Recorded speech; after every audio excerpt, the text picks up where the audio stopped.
What is up? It's Courtney and welcome back to the heart of home. However, we are not at my home. I'm actually at the home that I grew up at. This is my parents' house and this is my mom's wonderful garden. Let's take a tour.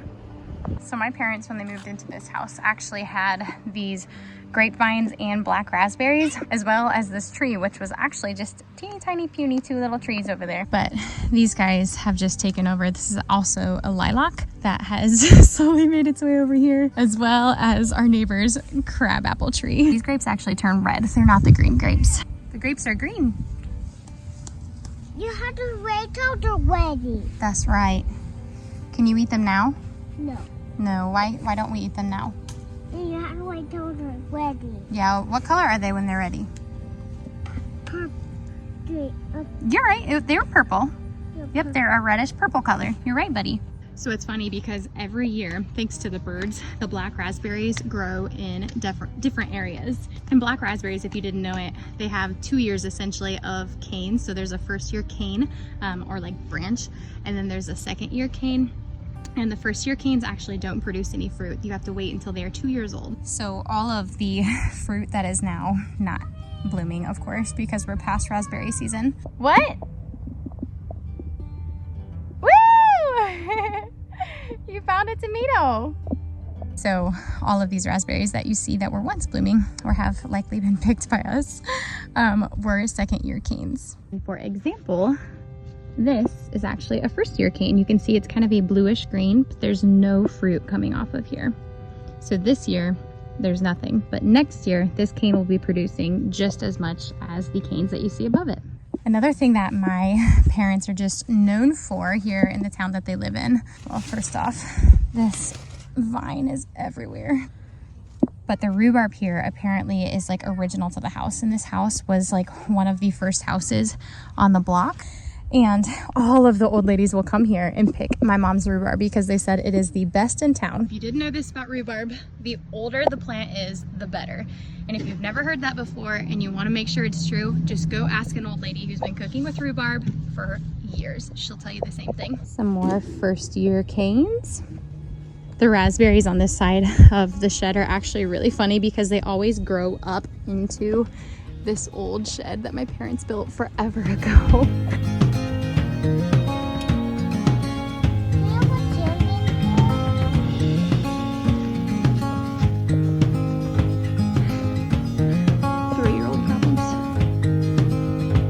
Last year, well, actually it was a couple years ago that I really started to landscape and just enjoying perennial flowers.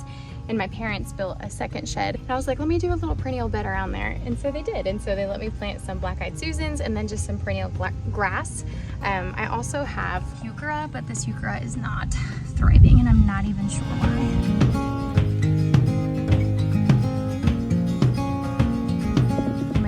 What all of these bricks are. These are actually bricks from the original road, which was redone, I mean, years ago, like over 10 years ago when I was actually in high school. And my parents did not want them to just throw them away. And so we collected them and we've been using them in various places in the yard.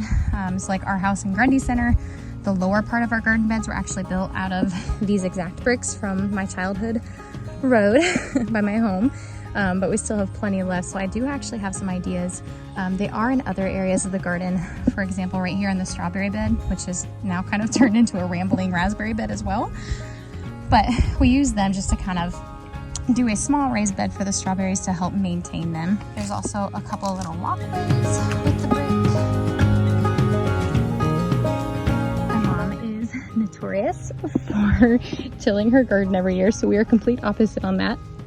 I garden with a no-dig theory, where I just layer different composts and mushroom compost and mulch and all sorts of stuff to naturally break down the earth. Because if you look at what nature does, and if we copy nature, nature doesn't actually till the earth. Now, some animals will come through and till it up, like squirrels who are digging or animals who are digging. but they're not digging large areas where a mass amount of fruit or vegetation is growing. It's actually growing because the earth decomposes and things live and then things die and they return to the soil. And so I match that same theory in my garden, and my mom is slowly and surely starting to learn to enjoy that theory as well.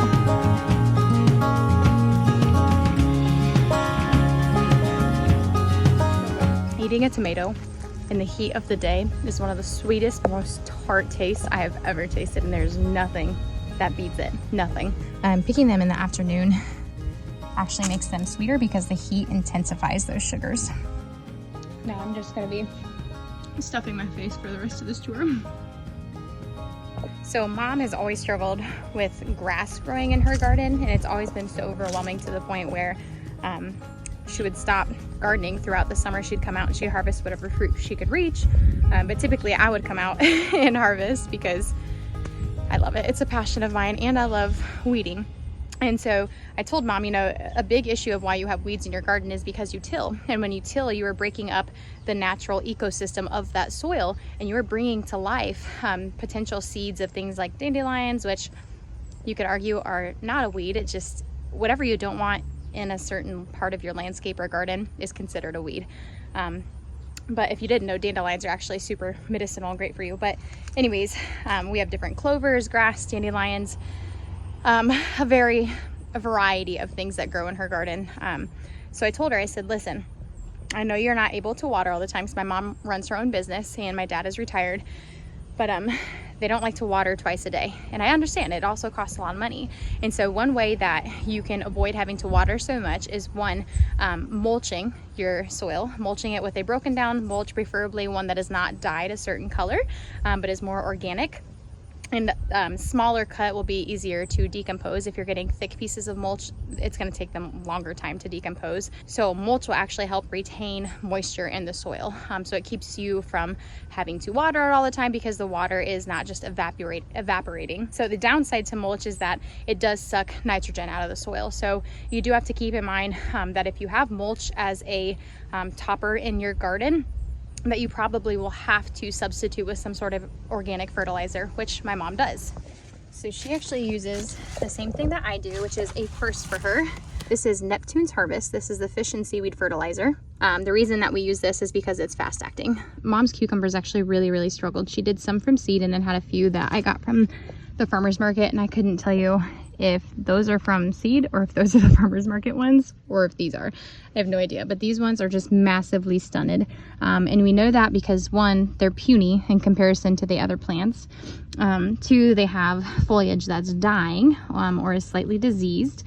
But also on plants that are really small like this, if you see them putting off blooms or fruit and they're just clearly not fully developed or mature, that means that the plant knows that it's dying and that it needs to use its energy now to put into fruit, because ultimately the goal of a plant is to reproduce and to put off fruit. So one way that you can encourage your plant to keep rooting down, to keep growing, and to keep maturing is actually picking off these flowers and any little fruit starts. So going back to the strawberries, my mom actually has had these for a very long time.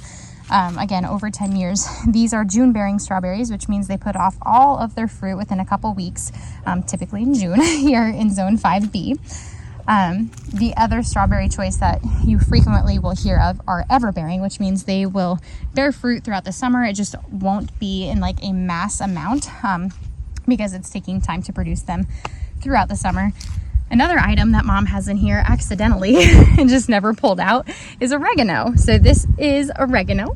It did bolt, which means it got hot enough that it started to go to bloom, because again, the plant is wanting to reproduce and grow flowers and seeds and drop them to the soil so that there is more for next year. Oregano is kind of a garden bed bully. So is this nasty, what we call creep vine. This stuff is everywhere in my mom's yard and I can never get rid of it. And it comes back every year on a mission to take over. So I'm actually gonna harvest some of this and take it home and hang it up.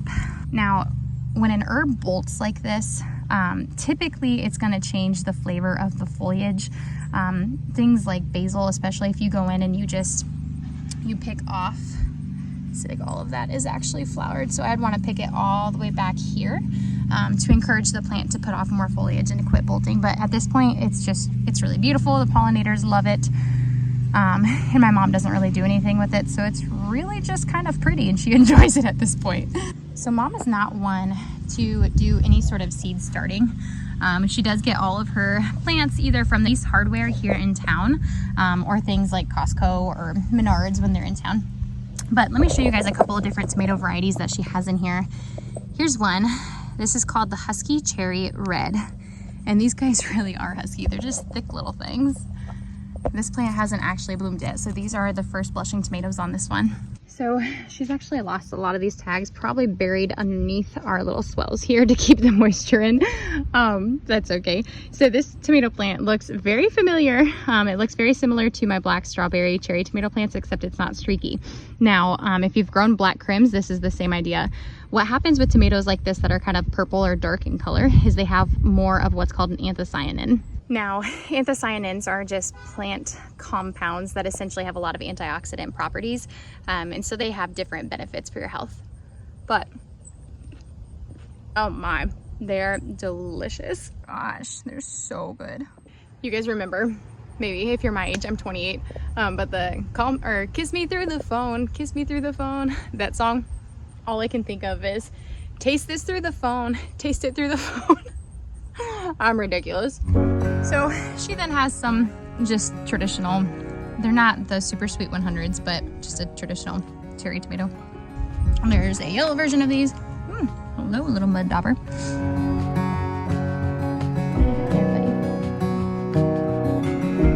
I think these are so interesting. I am not a fan of these yellow tomatoes. I don't think they have very much flavor. I know some people either love them or hate them. However, personally, I'll still eat them. They're just not my favorite. They are meatier and they're less tart, but they're also not as sweet. So they're just, I feel like, I don't want to say they're a waste of a tomato because they're not.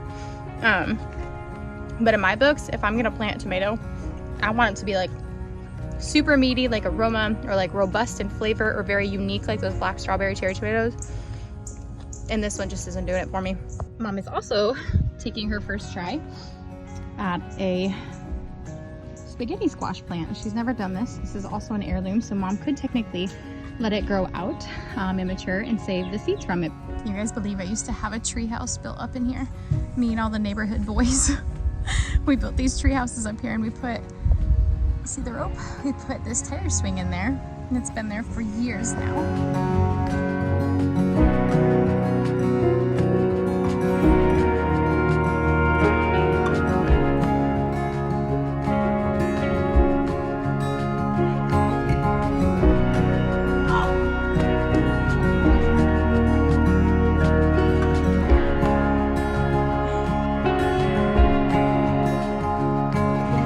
I use these bricks everywhere. They have transformed it, y'all. Let me tell you, none of this looked this way before. We also had a house fire in 2019. And so the complete porch, I mean the siding, windows, everything has been redone since then. Other than that, it was all original beforehand. Can you believe that these are actually all wild volunteer sunflowers?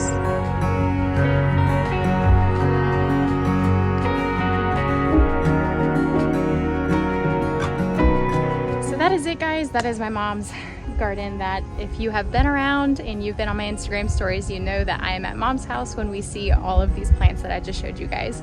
I hope it blesses you and I hope it encourages you to get out and to grow something wonderful. Until next time.